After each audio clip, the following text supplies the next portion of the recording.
नमस्कार, आप देख रहे हैं स्पेशल रिपोर्ट और आपके साथ मैं हूं भानु दीक्षित। अयोध्या में राम मंदिर निर्माण की तारीख तय कर ली गई है। प्रधानमंत्री नरेंद्र मोदी 5 अगस्त को मंदिर की नींव रखेंगे। मुहूर्त के वक्त पर शंकराचार्य स्वरूपानंद सरस्वती महाराज ने सवाल खड़े कर दिए हैं। उन्होंने भूमि पूजन के तय वक्त को अशुभ घड़ी बता दिया है। शंकराचार्य ने मांग की है कि मंदिर निर्माण के लिए जनता की राय ली जाए। आपको बता दें कि अयोध्या में भगवान राम का भव्य मंदिर बनेगा, ये सुप्रीम कोर्ट ने तय कर दिया है। मंदिर निर्माण के लिए भूमि पूजन की तारीख भी रामलला ट्रस्ट ने तय कर दी है। 5 अगस्त को भूमि पूजन के लिए प्रधानमंत्री नरेंद्र मोदी को न्योता भी भेज दिया गया है, लेकिन अब जगत गुरु शंकराचार्य स्वरूपानंद सरस्वती महाराज ने सवाल खड़े कर दिए हैं। जगत गुरु शंकराचार्य स्वरूपानंद सरस्वती महाराज ने कहा है कि भूमि पूजन का तय वक्त अशुभ है। वहीं स्वरूपानंद सरस्वती महाराज ने कहा है कि हम तो राम भक्त हैं, राम मंदिर कोई भी बनाए हमें प्रसन्नता होगी, लेकिन उसके लिए उचित तिथि और शुभ मुहूर्त होना चाहिए।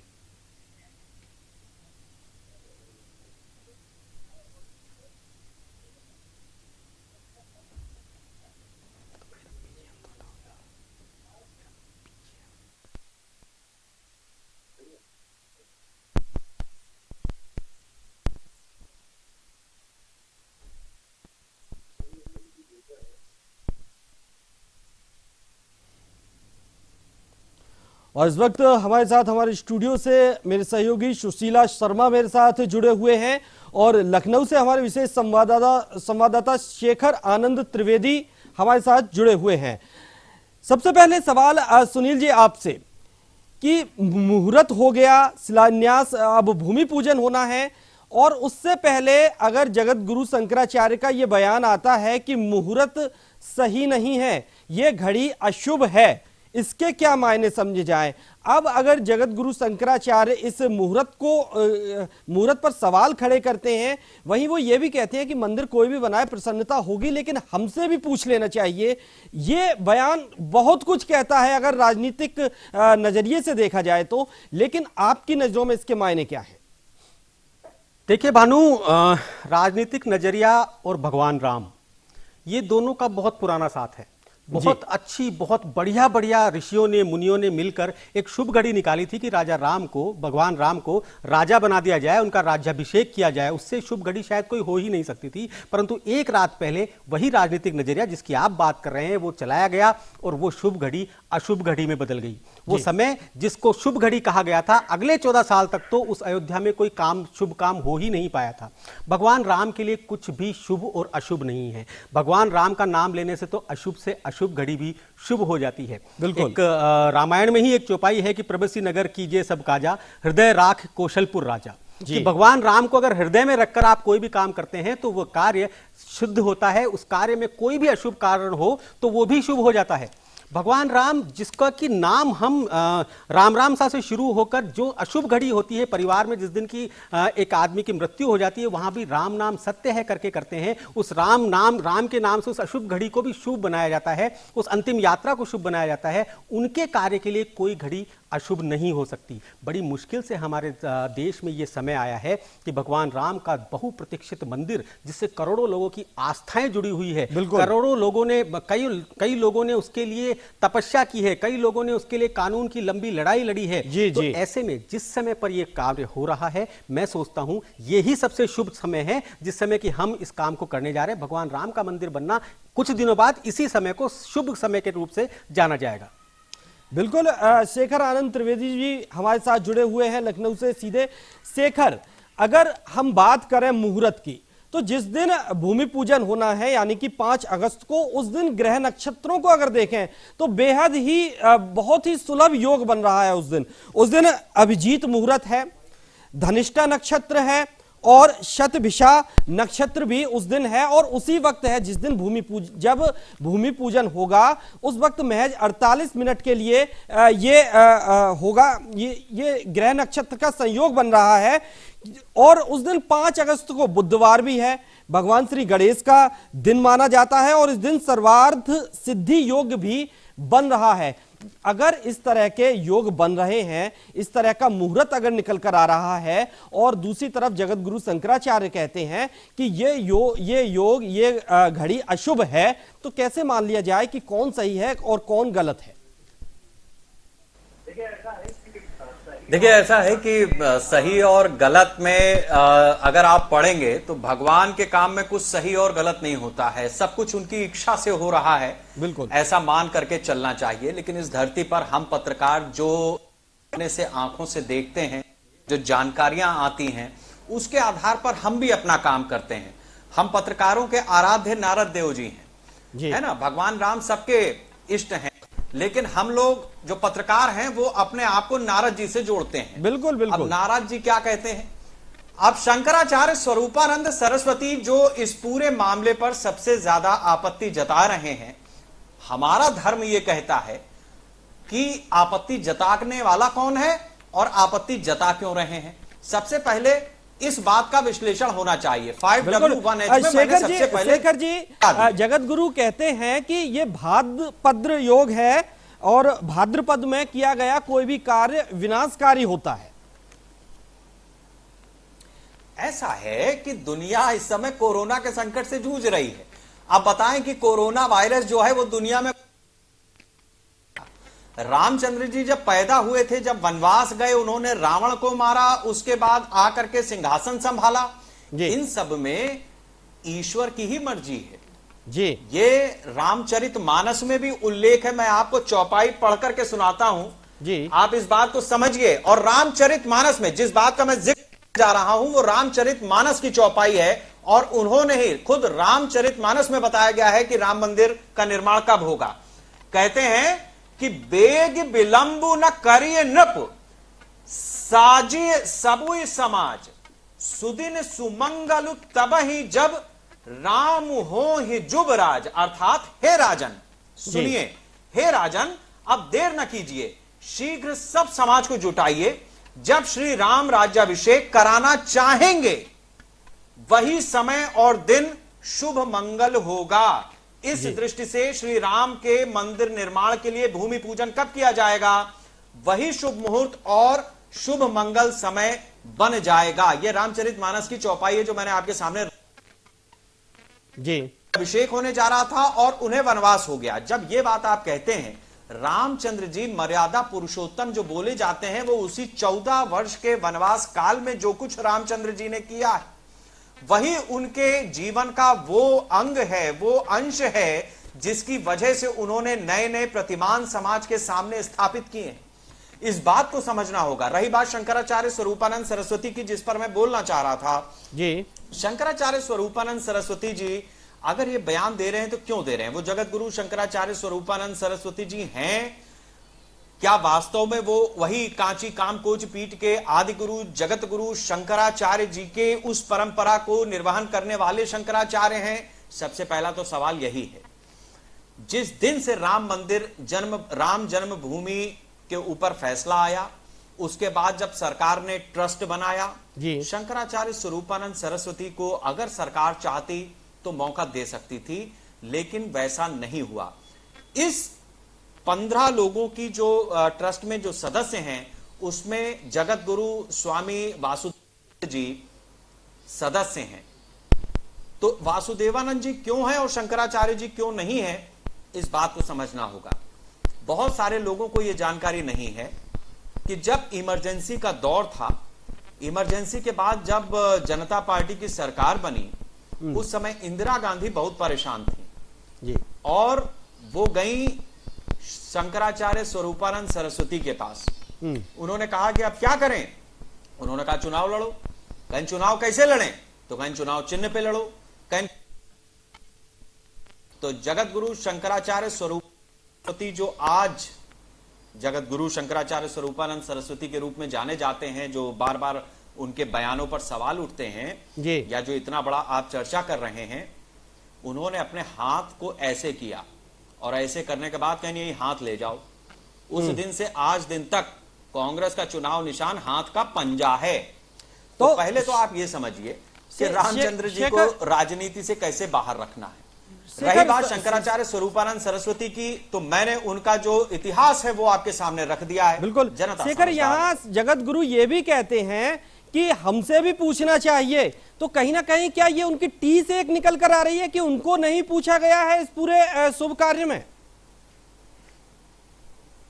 क्यों पूछेगी सरकार, क्यों पूछे सरकार? जब राम जन्मभूमि का मंदिर नहीं बन रहा था, जब विवाद चल रहा था, उस समय स्वरूपानंद सरस्वती ने कई प्रयास किए। वो प्रयास किस वजह से असफल हुए, इसका सबसे अच्छा जवाब खुद स्वरूपानंद सरस्वती दे सकते हैं।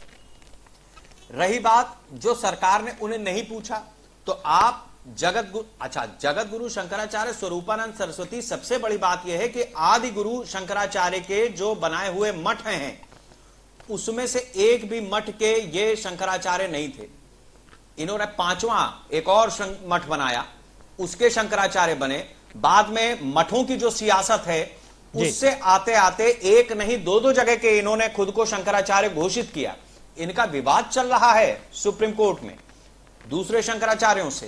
तो सवाल यह है कि सवाल उठाने वाला है, सबसे पहले उसके कद को देखना पड़ेगा, उसकी अपनी व्यक्तित्व को देखना पड़ेगा, उसके अपने कारनामों को देखना पड़ेगा। बिल्कुल बिल्कुल शेखर, कोई उनका अपमान नहीं कर रहा हूं। हालांकि शंकराचार्य एक पॉइंट है ये भी कि जो सवाल उठा रहे हैं उनका कल क्या है, उनका पत्रकारों को सवाल पूछने पर आधार पर सवाल उठा रहे हैं। शेखर, ये उनका इतिहास है। जी सुनील हमारे साथ जुड़े हुए हैं। सुनील, जिस तरह से ये विवाद पूरा अब उठने लगा है वक्त को लेकर, मुहूर्त को लेकर, अगर हम मुहूर्त की और वक्त की बात करें तो उस दिन अभिजीत मुहूर्त है, धनिष्ठा मुहूर्त है, और अभिजीत मुहूर्त सिर्फ 48 मिनट के लिए होता है और भूमि पूजन से यानी 12 बजे से 24 मिनट पहले है और 12:24 तक ये अभिजीत मुहूर्त है, और उसी दौरान भूमि पूजन होना है, उसी दौरान नींव की ईंट रखी जाएगी प्रधानमंत्री जी द्वारा। अब ऐसे में सवाल यह है कि इतने सारे योग बन रहे हैं, तब जाकर इस मुहूर्त को गलत बता देना। और देखिए, भगवान श्री राम का जन्म भी अभिजीत मुहूर्त में हुआ था। देखिए, भगवान श्री राम का जन्म अभिजीत मुहूर्त में हुआ था, ये माने या ये माने कि उनका मुहूर्त हुआ था इसलिए वो मुहूर्त अभिजीत मुहूर्त हो गया, ये भी कहा जा सकता है। इसे आप ये क्यों कहते हैं कि उनका जन्म अभिजीत मुहूर्त में हुआ? ये कहिए कि उनका जन्म हुआ इसलिए वो मुहूर्त अब अभिजीत मुहूर्त हो गया। दूसरी बात ये कि जैसा कि शेखर जी ने कहा, बहुत अच्छी बात उन्होंने बताई कि मैं आपको रोकना चाहूंगा। हमारे साथ विद्वत परिषद के राम नारायण द्विवेदी जी भी हमारे साथ जुड़ गए हैं। राम नारायण जी, बहुत बहुत स्वागत है आपका न्यूज इंडिया पर। जी थैंक यू, आपको धन्यवाद। जी मैं अभी आता हूं राम नारायण जी आपके पास। सुनील जी अपनी बात पूरी कर लें। जी सुनील जी। जी शेखर जी ने अभी एक बात बताई कि जिस समय भगवान राम चाहेंगे उस समय राज्याभिषेक होगा और वही सबसे शुभ मुहूर्त होगा। और असल में देखा जाए तो आज इतने सालों बाद, इतने वर्षों की लड़ाई के बाद अगर आज राम मंदिर बनने जा रहा है और कोई मुहूर्त उसके लिए 38 सेकंड का या 38 मिनट का जो भी आप कह रहे हैं वो जो निकला है, तो वो असल में शुभ मुहूर्त है। आज ये बात बिल्कुल सही है कि जगत गुरु शंकराचार्य इस पे विवाद क्यों कर रहे हैं या इस पर आपत्ति क्यों कर रहे हैं, वो उनका अधिकार है, ठीक है, वो कर रहे हैं, वो उनकी एक अलग बात हो सकती है। अगर वो अपना कोई तथ्य देते हैं, आप कह रहे हैं कि वहां पर शास्त्रार्थ करने को भी तैयार हैं लोग, ये कहने को तैयार हैं कि हम इस मुहूर्त के ऊपर शास्त्रार्थ करने को तैयार हैं। मैं ये कह रहा हूं कि अब असल में इन सब चीजों का वक्त निकल गया। हमें जितना जल्दी का जो मुहूर्त मिला उसमें हम भगवान राम की मंदिर की स्थापना कर रहे हैं, मंदिर को शुरू कर रहे हैं। आगे जाकर इसमें समय लगेगा क्योंकि मंदिर बनने में समय लगेगा। सिर्फ शुभ मुहूर्त के लिए इस दिन को टालना और आगे बढ़ा देना मुझे नहीं लगता किसी भी हालत में सही है, क्योंकि पहले ही हम लोग बहुत देर कर चुके हैं। बिल्कुल हमारे साथ जुड़े हुए हैं राम नारायण द्विवेदी जी। राम नारायण द्विवेदी जी, राम मंदिर का अब भूमि पूजन का वक्त बहुत ही निकट आ गया है। 5 अगस्त को भूमि पूजन होना है, लेकिन उससे पहले जगत गुरु शंकराचार्य ने एक सवाल उठा दिया है मुहूर्त के वक्त को लेकर, इस मुहूर्त को लेकर कि यह मुहूर्त सही नहीं है, मुहूर्त अशुभ है। वहीं वो कहते हैं कि मंदिर भव्य बनना चाहिए, कंबोडिया के मंदिर की तर्ज पर जो मंदिर है उसकी तर्ज पर मंदिर बनना चाहिए, भव्य होना चाहिए। मॉडल पर भी वे सवाल उठा रहे हैं। जबकि अगर देखा जाए तो इस मुहूर्त में अभिजीत मुहूर्त है, धनिष्ठा मुहूर्त है और शतभिषा नक्षत्र भी है, और उस दिन 5 अगस्त को सर्वार्ध सिद्धि योग भी बन रहा है। धनिष्ठा नक्षत्र, जैसा कि आप जानते ही होंगे, भूमि से इसका गहरा संबंध होता है, इसका स्वामी मंगल है और जो भूमि का कारक देवता भी है। इतने अच्छे अच्छे नक्षत्र हैं, इन सबका संयोग है, सारे नक्षत्र एक ही लय में है इस दिन, फिर यह मुहूर्त गलत कैसे है? और स्वामी जगत गुरु जी कहते हैं कि भाद्रपद को किया गया कार्य विनाशकारी होता है। अब सही कौन है इसमें से? शास्त्रों के अनुसार जो है 12:15 के बाद वो 38 सेकंड का जो काल अभिजीत काल आ रहा है जी। उस काल में सतविषा और धनिष्ठा नक्षत्रों का संयोग है और शोभन नामक कारण है, त्रिपुष्कर योग है, सर्वार्थ सिद्धि योग है। ऐसे काल में भगवान ब्रह्मांड के नायक श्री राम के शिला का पूजन और भूमि के पूजन होने में कोई बाधा नहीं है और इसको आराम से किया जा सकता है और किया भी जाएगा, हो भी रहा है। और अनावश्यक हमारा ये कहना है कि करोड़ों हिंदुओं के आस्था का केंद्र है, जिसकी सबको इंतजार था, सबको प्रतीक्षा थी, आज वो घड़ी आ गई है और भगवान ब्रह्मांड के नायक हैं, उनके यहाँ सभी ग्रहों का निवास होता है। और शास्त्र में कहा गया है तदेव लग्नम सुदिनम तदेव तारावलम चंद्रवलम तदेव विद्यावलम दैव पदम तदेव लक्ष्मी पते तेंग युगम स्मरामि। ये जो भगवान की लीला है, सभी ग्रहों का सब कुछ योग बन रहा है और उसके पहले जो है महागणपति आवाहन आदि नवग्रहादि राम रक्षा आदि का पूजन हुआ रहेगा। प्रधानमंत्री जी के हाथों से केवल शिला का वहाँ पूजन कराया जाएगा और जो है सारी विधियां होंगी। मुहूर्त का मतलब क्षण मात्र भी यदि मुहूर्त मिल रहा है तो कार्य सिद्धि हो सकती है। रामनारायण जी, यहाँ एक प्रश्न मैं आपसे पूछना चाह रहा हूँ। पंचांग वही है, ज्योतिष वही है, मुहूर्त वही है, सब कुछ वही है, तो फिर एक विद्वान की नजर में वहां पर वो ये क्यों कहते हैं कि विनाशकारी योग बन रहे हैं, जबकि बाकी दूसरे विद्वान ये कह रहे हैं कि ये बहुत अच्छा मुहूर्त है, अभिजीत मुहूर्त है? जी, ये क्या कारण हो सकता है? देखिए, एकदम आप बिल्कुल सही कह रहे हैं, ये कंट्रोवर्सी नहीं होनी चाहिए। शास्त्रों में तमाम प्रकार की चर्चाएं आती हैं, तमाम प्रकार की विधियां हैं, उसी में कोई किसी विधि को ले रहा है, कोई किसी विधि को ले रहा है। इन सब विवादों में नहीं पड़ना चाहिए, मेरा ये कहना है। बिल्कुल रामनारायण जी, भाद्रपत्र योग जगत गुरु शंकराचार्य बता रहे हैं, क्या ऐसा कुछ है? जी हेलो जी, क्या कह रहे हैं? भाद्रपत्र योग शंकराचार्य की तरफ से बताया जा रहा है, कह रहे हैं भाद्रपत्र योग है और इसमें किया गया कार्य विनाशकारी होता है। तो मैं आपसे ये समझना चाहूंगा रामनारायण जी कि आदि गुरु शंकराचार्य स्वरूपानंद सरस्वती जी जब बयान देते हैं तो ऐसे बयान उनके क्यों सामने आते हैं जिससे कंट्रोवर्सी खड़ी होती है? दूसरा, शंकराचार्य स्वरूपानंद सरस्वती जी तो किसी आदि गुरु शंकराचार्य के बनाए हुए मठों में से भी शंकराचार्य नहीं थे, वो पांचवा अपना एक मठ बनाए हुए थे। बाद में उन्होंने दो जगहों पर शंकराचार्य की उपाधि ली और मठों में आकर के बैठ गए। तो ये मठों की जो राजनीति है उससे कितना जोड़ सकते हैं इस पूरे बयान को या मामले को? पूर्णतः आप जो समझ रहे हैं वही सत्य है, अब हमसे मत कुछ बुलवाइए। और वस्तुतः स्थिति है कि मुहूर्त है, काम हो रहा है, वो काम होगा, कहीं कोई विवाद नहीं है, शास्त्र की दृष्टि से कार्य सही हो रहा है।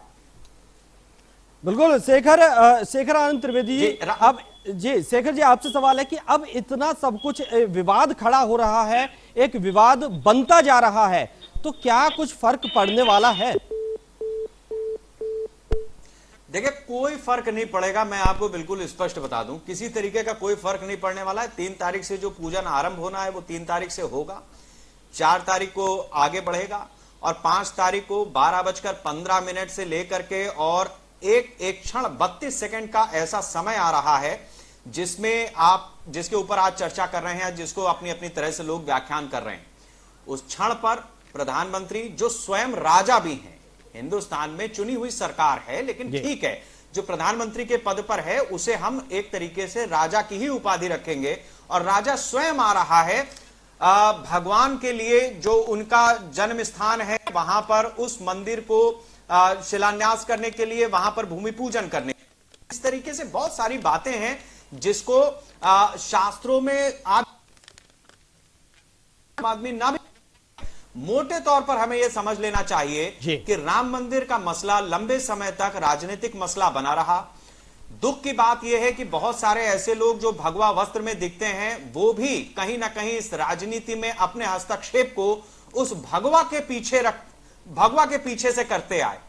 आज जब सबसे शुभ घड़ी आ रही है उस समय भी ऐसे लोग ऐसे प्रपंचों को जन्म देकर और इस पूरे माहौल को कहीं ना कहीं विषैला विषाक्त करने की कोशिश कर रहे हैं। और छोड़िए शंकराचार्य स्वरूपानंद को, नेपाल में प्रधानमंत्री ओली वो कह रहा है कि बीरगंज में रामचंद्र जी पैदा हुए थे। तो अब ऐसे लोगों का आप क्या करेंगे? आप इनका कोई इलाज नहीं कर सकते हैं। ईश्वर से यही प्रार्थना की जा सकती है कि चाहे वो शंकराचार्य स्वरूपानंद सरस्वती हो या नेपाल के प्रधानमंत्री ओली हो, भगवान राम इन्हें सद्बुद्धि दें और अपना अपना भला कर सकें। कम से कम इतनी ही उनके अंदर सामर्थ्य दे दें, वो देश और समाज और राम मंदिर के बारे में ना सोचें। बिल्कुल, भगवान राम उनको सद्बुद्धि दें। हमारे साथ शेखर इस वक्त जुड़ चुके हैं राजू दास जी। जी, हमारे साथ इस वक्त जुड़ चुके हैं राजू दास पुजारी हैं हनुमानगढ़ी अयोध्या से। राजू दास जी, बहुत बहुत स्वागत है आपका न्यूज इंडिया पर।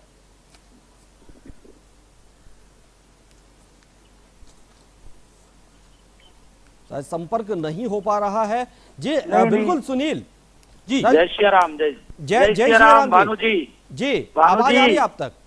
बहुत अच्छी आवाज आ रही है। अभी हमारे महोदय ने कहा जी कि स्वरूपानंद जी, जिनको दायित्व मिला था, एक समय था जी, कांग्रेस की सरकार थी और लगातार कांग्रेस के आका, कांग्रेस के नेता उनको भगवान मानते थे, शंकराचार्य जी को जी, इसके नाते उनको श्री राम जन्मभूमि का कार्य दिया गया था, रामालय ट्रस्ट बनाकर, कि किसी प्रकार इसका हल निकाला जाए और दिव्य और भव्य राम जन्मभूमि मंदिर निर्माण किया जाए।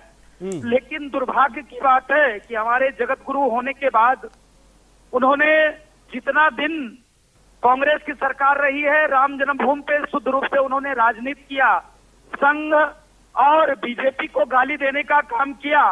जो उनको दायित्व मिला था कि किसी प्रकार से राम जन्मभूमि को भव्य और दिव्य बनाया जाए, उन्होंने काम नहीं किया। लेकिन अब जब सारे मामले, सुनिए महोदय जी, कोर्ट के द्वारा जब सारे मामले हल हो चुके, अब समय आ गया भूमि पूजन का, तो जिसके नाम लेने से ये सारे पाप खत्म हो जाते हैं, जिसके नाम लेने से शुभ मुहूर्त शुरू हो जाता है, तो भगवान श्री राम के लिए कौन सा मुहूर्त, कौन सा समय? मुहूर्त तो हमारे जैसे लोगों के लिए है, मुहूर्त तो कोई शादी विवाह के लिए मुहूर्त होता है, लेकिन भगवान की जन्मभूमि पे भूमि पूजन का मामला है, कोई मुहूर्त नहीं। ये शुद्ध रूप से राजनीतिक प्रेरित है और इनको अपना रोजी रोटी दुकान बंद होते नजर आ रहा है। इसके नाते बिल्कुल, कहीं ना कहीं राजदास जी क्रेडिट लेने की अब होड़ है। जब सारे काम संपन्न हो गए, कानून की चौखट से ये मामला शांति से सुलझ गया, अब कहीं ना कहीं क्रेडिट लेने की होड़ भी ये लगी हुई है इसमें। राजदास जी, आपको रोकूंगा मैं। भोलेंद्र जी हमारे साथ जुड़े हुए हैं, विश्व हिंदू परिषद जी। भोलेंद्र जी, स्वागत आपका न्यूज इंडिया पर। जी भोलेंद्र जी, अब एक नया विवाद हो गया है राम मंदिर निर्माण को लेकर। जैसा कि आपको पता होगा कि अब जगत गुरु शंकराचार्य स्वरूपानंद सरस्वती जी कहते हैं कि ये घड़ी, ये मुहूर्त शुभ नहीं है। शुभ मुहूर्त में जो है भूमि पूजन नहीं हो रहा है, जबकि सारे ग्रह नक्षत्र एक लय में हैं, एक साथ हैं, एक बहुत ही अद्भुत संयोग बन रहा है। उस वक्त को अब मुहूर्त में शुभ मुहूर्त ना बताकर एक नया विवाद उत्पन्न करने की कोशिश की जा रही है। देखिए भानु जी, इस रामनवमी आंदोलन को विश्व हिंदू परिषद ने पूज्य संतों के दिशा निर्देश में, पूज्य संतों के मार्गदर्शन में 1984 में आंदोलन शुरू हुआ और 2019 में जाकर यह मूर्ति निर्णय के बाद यह खत्म हुआ। अब बात रही जो है मुहूर्त की, तो मुहूर्त की विषय वही है, जब हनुमान जी जो है हनुमान जी जब भगवान राम के कार्य के लिए निकले थे, तो उनके मुख से एक ही राम काज कीने बिनु मोहि कहाँ विश्राम, तभी उन्होंने भगवान राम के लिए उन्होंने आगे नहीं बढ़े। ऐसे ही आज जो भी मुहूर्त निकला है, वो पूज्य संतों का जो दिशा निर्देश है, पूज्य संतों के आदेश है, उसी के अनुसार ही वो सब कुछ चल रहा है। और वो पूज्य शंकराचार्य है, उनके बारे में हम टिप्पणी नहीं कर सकते। बाकी ट्रस्ट के सेवा परम धर्म जी, चलिए, बिल्कुल मुहूर्त वही है और घड़ी भी शुभ है। भगवान श्री राम जिनका नाम लेने से ही सारे पाप दूर हो जाते हैं, सारी जो बुरी घड़ी है वो अच्छे में बदल जाती है, शुभ घड़ी हो जाती है। ऐसी घड़ी को अशुभ घड़ी बताना बेहद ही गलत होगा। फिलहाल आप सभी मेहमानों का हमारे साथ जुड़ने के लिए बहुत बहुत शुक्रिया। तो बता दें कि अशुभ घड़ी बताई जा रही है जगतगुरु शंकराचार्य स्वरूपानंद जी की तरफ से कि जो मुहूर्त की जो भूमि पूजन की घड़ी है वो अशुभ है, लेकिन पंचांग वही है। ज्योतिषाचार्यों ने जो घड़ी निकाली है उसमें सारे ग्रह नक्षत्र एक लय में है, एक साथ है, अद्भुत संयोग बन रहा है। फिलहाल इस चर्चा में इतना ही, दीजिए इजाजत, नमस्कार।